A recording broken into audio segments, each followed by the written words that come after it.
చూడండి ఏమన్నాడు ఇక్కడ, ఆ కన్నీళ్ళు పెట్టుచు దానికోసము ఏదైతే అతను కోల్పోయి ఉన్నాడో, ఏదైతే అతను పోగొట్టుకుని ఉన్నాడో దానికోసం తర్వాత ఏడుస్తున్నాడు. నాకు ఈ సహోదరుడా, ఈ రోజు దేవుడు నీకు ఏది ఇవ్వాలని అనుకుంటున్నారో, ఏ ఆశీర్వాదానికి ఇవ్వాలని ఆయన ఆశ కలిగి ఉన్నారో, దాన్ని పొందుకోవాలంటే నీలో ఏముండాలి? శ్రద్ధ ఉండాలి. ఇప్పుడు నువ్వు శ్రద్ధతో దేవుని ఆశీర్వాదం ఎదిగినట్లయితే, దేవుని ఆజ్ఞలు పాటించినట్లయితే నీకు కావాల్సిన ఆశీర్వాదం దేవుడు ఇస్తాను. ఎటువంటి కూడా ఆటంకం లేదు. కానీ ఆ ఇచ్చేటప్పుడు తీసుకోకుండా నువ్వు ఆశీర్వాదం చేసి, ప్రభా నాకు ఈ పని ఉంది, ఆ పని ఉంది, నేను పాడలేను, నేను లేకపోతే ఆరాధన చేయలేను, ఇలాగా మట్టి ముక్కలు కూర్చుంటుంటాను అనుకుంటా పోయలేరా? నువ్వు దేవుడిచ్చిన అవకాశం పోగొట్టుకుంటే ఆ శరీరానికి ఏదో ఒక రోజు నష్టం వచ్చే ప్రమాదం ఉంటుంది. ఎటువంటి సందేహం లేదు. హల్లెలూయా. ఈ రోజు దేవుడికి మంచి ఆరోగ్యం ఇచ్చినాడు, దేవుడికి మంచి శక్తిని ఇచ్చినాడు, దేవుడు అన్ని పనులు చేసుకున్నటువంటి చక్కని శరీరానికి ఇచ్చిన్నాడు. రేపు నీకు లేకపోవచ్చేమో, రేపు నీకు ఇటువంటి అవకాశం ఉండదేమో. జాగ్రత్త ప్రియ సహోదరుడా. ఈ రోజు మనం అనుకుంటున్నాము దేవుని యొక్క సన్నిధికి మనం ఏదో అనాలోచనగా ఉంటున్నాం ప్రియులారా. అందుకే వాక్యం చెప్తుంది కదా, నువ్వు దేవుని యొక్క మందిరం పోయినప్పుడు నీ ప్రవర్తనకు జాగ్రత్తగా చూసుకోమని వాక్యం చెప్తుంటే మనకంతా అజాగ్రత్తేనండి. చూడండి మాట మనం చదువుకోండి, స్వయంగా మీరు చదవండి. ప్రసంగిలు ఉంటుంది 5వ అధ్యాయం అనుకుంటా, ప్రసంగిల గ్రంథం 5వ అధ్యాయం చూడండి ఒకసారి, మొదటి వచ్చిన చూడండి. నీవు దేవుని మందిరమునకు పోవునప్పుడు నీ ప్రవర్తన ఏంటంట? ఎక్కడ పోయినప్పుడు నీవు దేవునికి మందిరానికి పోతే ఎక్కడున్నా మనము? ఎక్కడికి వచ్చామండి? దేవుని మందిరానికి వచ్చాము. అంటే దేవునికి మందిరానికి వచ్చినప్పుడు నీ యొక్క ప్రవర్తన ఎలా ఉన్నది? నీ ప్రవర్తన గురించి నీవు ఏ విధంగా ఆలోచిస్తున్నావు ఒకసారి పరిశీలన చేసుకోవాలి. వాక్యం ఉంటుంది కదా, ఏమంటుందంటే నీ ప్రవర్తన జాగ్రత్తగా చూసుకోమంటున్నాను. నువ్వు ప్రార్థన పడుతున్నావా? నువ్వు ఆరాధిస్తున్నావా? దేవుని గౌరవిస్తున్నావా? నేను చెప్తాను చాలాసార్లు కూడా, ఆరాధన అంటే దేవుని గౌరవించేది. ఇది మనం మధ్యకి ఎవరైనా పెద్దవాళ్ళు వస్తే ఏం చేస్తాం? ఏం చేస్తారంటే లేచి నిలబడి వాళ్ళని స్వాగతిస్తూ ఉంటాము. మనమనే కాదు, రాజకీయ పార్టీ నాయకులు కావచ్చు, ఇంకా పెద్ద పెద్ద పరిస్థితుల్లో ఉన్నటువంటి వ్యక్తులను చూసినప్పుడు సామాన్య ప్రజలు ఉన్నటువంటి వారి గౌరవంగా ఆహ్వానిస్తారు కదా. ఏ దేవుడు అంటే నీకు అంత లోకువా? దేవుడు అంటే నీకు అంత చీప్గా అనిపిస్తున్నాడండి? ఆరాధిస్తుంటే ఎంత స్టైల్ మెయింటైన్ చేస్తున్నారు? అది పద్ధతి కాదు. ఎక్కడ లేని స్టైల్ చూపిస్తుంటారు. మరి ఏమనుకుంటున్నారండి? చేతులు ఉన్నాయి చప్పలు కొడతానే, ఒకవేళ చేయలేకపోతే చెప్పాలి మీరు. ఒకవేళ చేయలేకపోతే చేతులు ఏమనుకుంటారు, చేయలేని ఏమనుకుంటారు? మన చేతులు ఉంటే బాగుండేది, చక్కగా చప్పట్లు కొట్టేదాన్ని, చప్పట్లు కొట్టాను అనుకుంటారు. అనుకోరా? నోరు ఏమనుకుంటా చెప్పండి? నాకు నోరు ఉంటే ఎంత బాగుండేదో, దేవుడు నేను మాట్లాడాలి, మీరు ఆరాధన చేయాలి. చెవులు ఏమనుకుంటారు? నాకు ఏం చెప్తున్నారు, నాకు ఎంత చెవులు లేవు, మంచి మంచి దేవుని మాటలు మాట్లాడుకుంటున్నాను, నాకు అర్థం కావట్లేదు. అదే నాకు చెవులు ఉంటే నేను చక్కగా వినేదాన్ని కదా. వినేవాడు అనుకోరా? కాళ్ళు ఏమనుకుంటారు? నాకు కాళ్ళు ఉంటే నాకు నేనుగా దేవుని యొక్క మందిరానికి వెళ్ళి ఆరాధించేదాన్ని కదా, నడిచేదాన్ని కదా, నడిచేవాడు కదా. ఈరోజు మీకు నాకు మనందరూ కూడా అటువంటి పరిస్థితి లేదండి. కానీ మనకి అంత గర్వమో చెప్పండి. నాశనానికి ముందేముంటుంది? నాశనానికి ముందేముంటుందండి? అంటే నీ గర్వానికి ఏదో నాశనం ఉందేమో. దైవసేవని అనకూడదు అని ఫీలర్. ఎందుకంటే దేవుని యొక్క మందిరంలో వచ్చినప్పుడు మన ప్రవర్తన ఏం చేయాలట? జాగ్రత్తగా చూసుకోవాలట. చూడండి ఏమంటుంది ఇక్కడ, అదే వచ్చింది చూడండి, కంటిన్యూ చేయండి. బుద్ధిహీనులు అర్పించినట్లుగా బలి అర్పించడం కంటే సమీపించి ఆలకించుట శ్రేష్టము. హల్లెలూయా. చూసారా? నువ్వు లోపలికి వచ్చి బుద్ధిహీనంగా ప్రార్థన చేసి, బుద్ధిహీనంగా ఆరాధన చేసి, బుద్ధిహీనుడుగా దేవునికి సందులోనే నువ్వు అనాలోచనగా ఉండేది కంటే అసలు ఏమీ తెలియని వ్యక్తి రోడ్డు పోతా మాటలు ఉంచి ఉంటే మంచిదండి. హల్లెలూయా. నేను చెప్పే మాటలు కదండి. అందుకే పరిచయుడు సుంకర మనం చూస్తాము.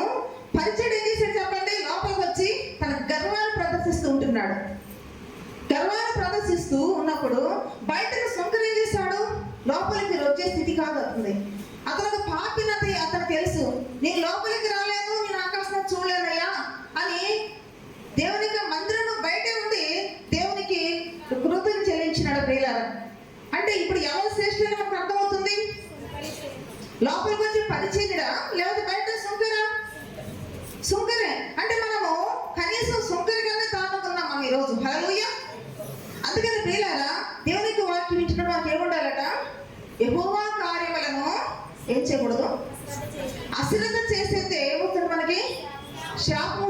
మరి మీరే నిర్ణయించుకోవాలి. మాకేమో మేము చెప్తాం అంతవరకు. బలవంతంగా నోట్లో కుక్కలేదు కదండి. ఆకలి అవుతుందంటే అన్నం తీసుకొచ్చి ప్లేట్లో పెట్టి ముందు పెడతారు, కానీ బలవంతంగా తొయ్యలేగా నోట్లోకి. ఈరోజు మరి పరిస్థితి అంతే. ఏదైతే మాకు దేవుడు బయటకు వస్తున్నాడో అది మీకు చెప్పడం వరకు మా బాధ్యత. వింటారో, విని దీవించబడతారో, లేకపోతే నిర్లక్ష్యం చేసి అశ్రద్ధ చేసి శాపగ్రస్తులు అవుతారండి.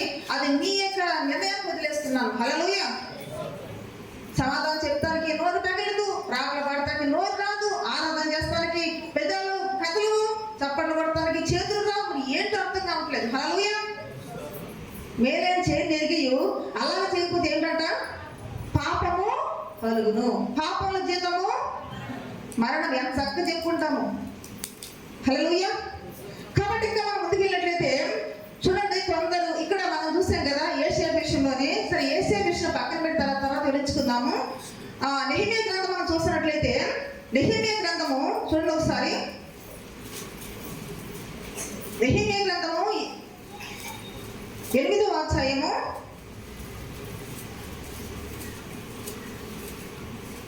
అధ్యాయము 3వ వచనం చూడండి. నీటి గుమ్మము ఎదుట ఉన్న మైదానములో ఉదయం మొదలుకొని, గమనించండి ప్రియులారా, ఉదయం మొదలుకొని మధ్యాహ్నం వరకు నిలుచున్న, ఏమిటట? ఉదయం మొదలుకొని మధ్యాహ్నం వరకు నిలుచున్న ఆ స్త్రీ పురుషులకును తెలివితో వినగల అందరికీ చదివి వినిపించుచూ వచ్చెను. ఆ జనులందరూ ధర్మశాస్త్ర గ్రంథమును శ్రద్ధతో వినిరి. హల్లెలూయా. చూడండి, నిజంగా మాట చాలా అద్భుతమైన మాట ప్రియులారా. ఇశ్రాయేలు ప్రజలు, తెలివి కలిగినటువంటి వ్యక్తులు, స్త్రీలు పురుషులంట ఒక నీటి గుమ్మము దగ్గర ఉదయం మొదలుకొని ఎప్పటి వరకు అంట? మధ్యాహ్నం వరకు నిలుచున్నారా, కూర్చున్నారా? నిలుచున్నారట. నిలుచుని ఏం చేస్తున్నారు? వారు శ్రద్ధగా దేవుని యొక్క మాటలు వింటున్నారంట. కనీసం ఒక గంట సేపు కూర్చుని దేవుని మాటలు శ్రద్ధగా వినడానికి ఎంత గర్వమో మనకి. హల్లెలూయా. వాళ్ళు ఏం చేస్తున్నారు? నిలబడి వింటున్నారట. చక్కగా ఫ్యాన్ కింద కూర్చొని, చక్కగా నీడలో, మంచిగా చల్లని ప్రదేశంలో, దేవుని యొక్క మందిరంలో దేవుని ఆరోజు ఒక 2 గంటల టైంకి మనం ఎంత అశ్రద్ధ చేస్తామంటే ప్రియులారా, అందుకే మనకు శాపము. ఇక్కడ ఇశ్రాయేలు ప్రజలు ఏం చేశారంటే చెప్పండి, ఉదయం మొదలుకొని మధ్యాహ్నం వరకు నిలుచున్న ఆ స్త్రీ పురుషులకు తెలివితో వినగల వారందరికీ చదివి వినిపించొచ్చెను. ఆ జనులందరూ ధర్మశాస్త్ర గ్రంథమును శ్రద్ధగా తోలిరి. అందుకే వారి కుటుంబాలు దీవించబడ్డాయి, వారి కుటుంబాలు ఆశించారు. శ్రద్ధ అనేటువంటిది ఉన్నప్పుడు ఆ కుటుంబం అంట, ఆ వ్యక్తి అంట ఆశ్రయించబడతారట, అభివృద్ధి కలిగి ఉంటారంట. ఎటువంటి సందేహం లేదంటే బైబిల్లో ఉన్న మాట మీకు చూపిస్తాను. కాబట్టి శ్రద్ధతో దేవుని కార్యముల విషయంలో అశ్రద్ధ చేయకుండా, దేవునికి మందిరానికి వెళ్ళేటువంటి సమయాన్ని కానీ, లేకపోతే ఇంకా దేవుని కార్యక్రమాలు ఎక్కడైతే సంఘములు జరుగుతున్నాయో ఆ కార్యక్రమ విషయంలో కానీ, నువ్వు దేవునికి ఇవ్వాల్సిన టైం కానీ, విలువ కానీ, ఏదన్నా సరే నువ్వు ఇచ్చుటలో నువ్వు శ్రద్ధ చూపిస్తే నిజంగా నేను ప్రకటించిన దేవుడిని చాలా అభివృద్ధి పరచడానికి ఎటువంటి సందేహం లేదు. హల్లెలూయా. అందుకని ప్రియులారా, అది మన వాక్యంలో మనం చూసినట్లయితే, అందుకే పౌలు గారు మాట్లాడు చూడండి. 2 కొరింథీయులకు రాసిన పత్రిక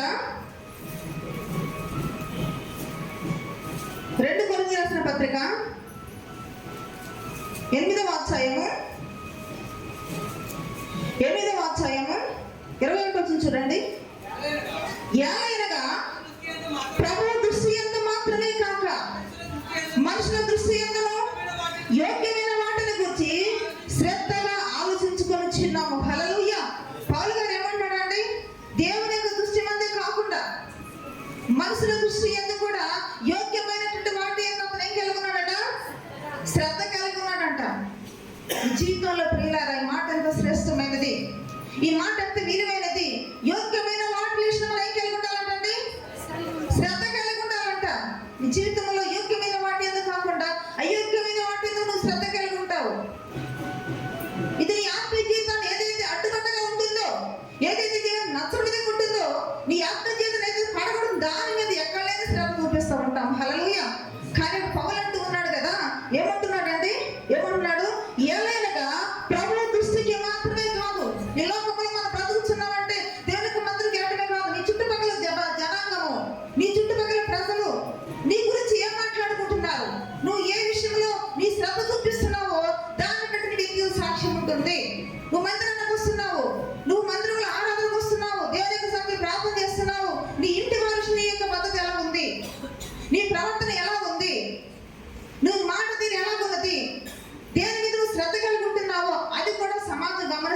చెప్పండి హల్లెలూయా.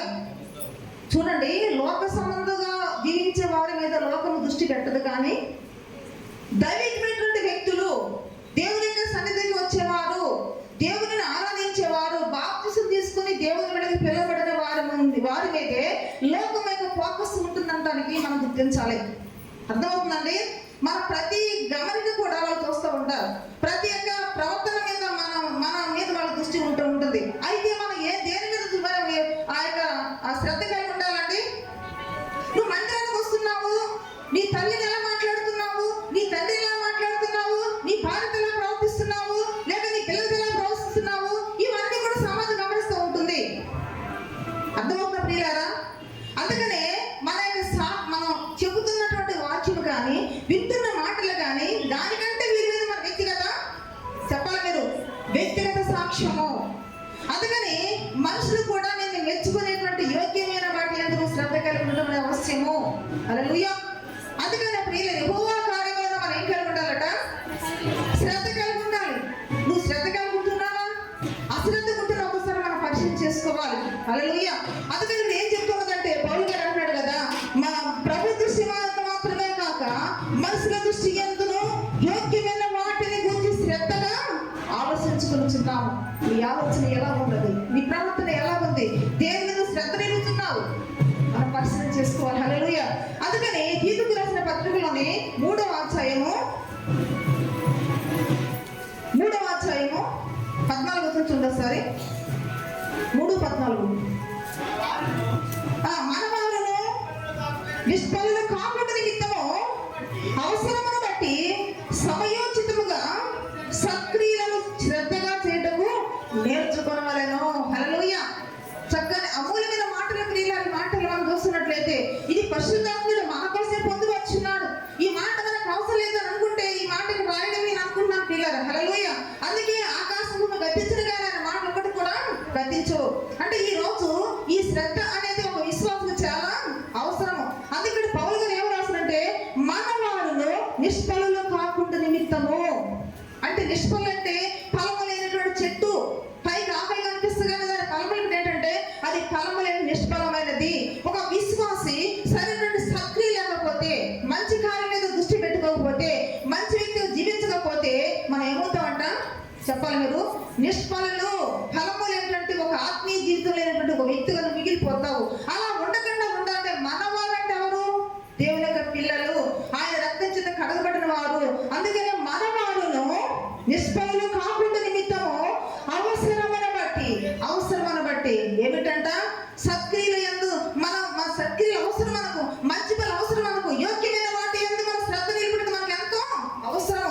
అందుకని ఏమంటూ ఉన్నాడంటే, ఆ అవసరమును బట్టి సమయోచితముగా సత్క్రియలు శ్రద్ధగా చేయడం నేర్చుకోవాలంట. ఇంతవరకు ఈ జీవితంలో మంచి పని చేయలేదేమో, ఇంతవరకు నేను ఎవరు మంచివాడు అనలేదేమో, ఇంతవరకు నువ్వు మంచి వ్యక్తిని అనలేదేమో. ఏం మంచి అంటే దేవునికి మందిరం కోసం వెళుతున్నాడు కానీ వాళ్ళ అమ్మని పట్టించుకోడు, వాళ్ళ అత్తగారిని పట్టించుకోదు, వాళ్ళ కుటుంబాన్ని పట్టించుకోడు, నోట్లో చెడ్డ మాటలు మాట్లాడుతుంటారు, పక్కడి వెతుకు వాళ్ళు ఇల్లు పెట్టరు అన్నటువంటి చెడ్డ మాట మీకు వస్తుందని ఎంతవరకు. కాబట్టి ప్రియులారా, ఈ రోజు ఒకవేళ ఇంతవరకు నీ జీవితంలో ఇటువంటి దుర్వినియోగం వచ్చేటువంటి జీవితం మీద నువ్వు శ్రద్ధ కలిగి ఉన్నావేమో. వాక్యం ఉంటుంది కదా, మనవారు ఎలా ఉండాలట? నిష్ఫలంగా ఉండకూడదు. సమయాన్ని బట్టి మనం ఏం కలిగి ఉండాలంట? సత్క్రియలు, మంచి క్రియలు చేయటం మనం నేర్చుకోవాలంట, శ్రద్ధతో నేర్చుకోవాలంట. మంచి పనులు ఇంతవరకు జీవితంలో లేవేమో, ఒకవేళ ఉంటే దంజురాలే. కానీ ఒకవేళ మంచి చేసేటువంటి మనసునికి లేకపోతే సమాజంలో ఎలా జీవించాలి, ఒక దేవునికి బిడ్డగాని కర్తవ్యం ఏంటనేటువంటి భావన ఇంతవరకు నువ్వు లేకపోతే, ఈ రోజు దేవునికి చెప్తున్న మాట అంటే చెప్పండి, నేర్చుకోవాలట. చూడండి పిల్లలు అందరూ చచ్చిపోయిన తర్వాత నువ్వు మంచి ఏం చేస్తావు చెప్పు? నీ వారందరూ లేనప్పుడు, బతుకున్నప్పుడు వాళ్ళు పట్టడం మెతుకులు పెట్టము, బ్రతుకున్నప్పుడు వాళ్ళు గౌరవించము, బ్రతుకున్నప్పుడు వాళ్ళు ప్రేమించము, వాళ్ళు పట్టించుకోము. నీ వాళ్ళందరూ చచ్చిపోయిన తర్వాత నువ్వు మొసలు కట్టేది కాసిన ఫలితం లేదు. తర్వాత నువ్వు మారుమోసు పొందిన ప్రతిభ లేదు. చచ్చిపోయిన పెట్టడం అన్న పెట్టగలవా చెప్పండి? నేను అడుగుతున్నాను. చచ్చిపోయిన వ్యక్తికి ఒక వస్త్రమును ఇవ్వగలవా?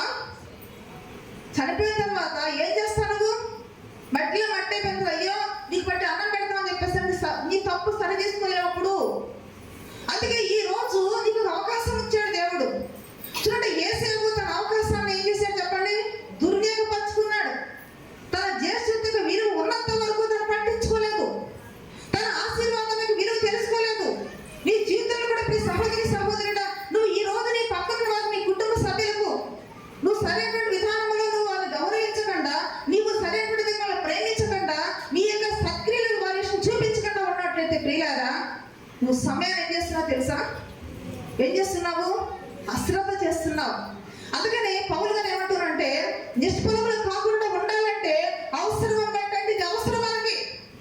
ఎవరి కోసం చెప్పండి?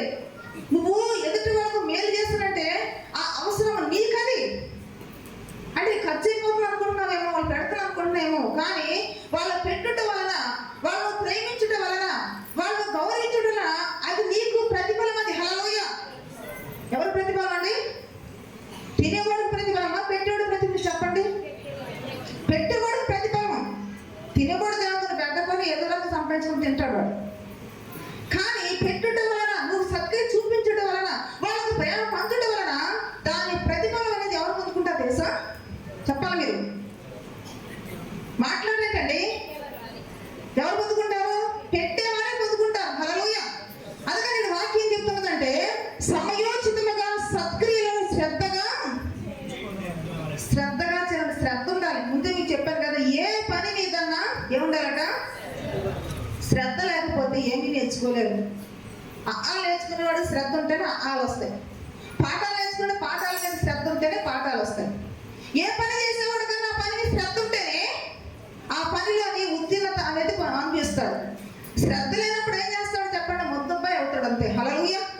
కాబట్టి నీ ఆత్మ జీవితంలో కూడా దేవుని విషయంలో, దేవుని కార్య విషయంలో మీకు శ్రద్ధ ఉంటేనే మీరు సత్క్రియలు చేస్తానికి ఇష్టపడుతూ ఉంటారు, నేర్చుకుంటూ ఉంటారు. అంటే సత్క్రియలు కూడా నేర్చుకోవాలంటండి. అర్థమవుతుందా? ఇది ఏమన్నా బ్రహ్మ విద్య మీరు అనుకోవచ్చు. ఎందుకంటే మన బుద్ధి మంచిది కాదు కదా, మన మనసు మంచిది కాదు కదా, కాబట్టి ఇది మనకు వ్యర్థ విద్యే. ఎప్పుడు మంచి పని చేసే అలవాటు మనకు లేనప్పుడు, ఎప్పుడు ఇతరులు పెట్టే మనసు మనకు లేనప్పుడు ఇక పెట్టడం కష్టమే కదా. అవునా చెప్పండి? కష్టమే. కాబట్టి ఎప్పుడు కూడా చెడ్డ మాటలు మాట్లాడకుండా అభ్యంతరమైన నోట్లోంచి మంచి మాటలు మాట్లాడాలంటే మనకు కష్టమే కదా. ఎప్పుడు తాగేవాడికి నువ్వు తాగొద్దంటే మానేవాడి కష్టమే కదా. అర్థమవుతుంది ఈ మాటలు వాసన తీలారా? అందుకని ఏదన్నా ఎప్పుడు చెడుగా జీవించేవాడికి మంచి చేయడం అంటే, మాట్లాడండి, మంచి చేయడం అంటే కష్టమే. కాబట్టి మనం ఏం చేద్దామని పౌలు గారు ఏం చెప్పారు ఇప్పుడు మీకు చెప్పండి, చదవండి. దాన్ని శ్రద్ధగా మనము సత్క్రియలు శ్రద్ధగా చేయడం మనం ఏం చేయాలంటే మనము నేర్చుకోవాలట. మిగతా చెప్పాను కదా,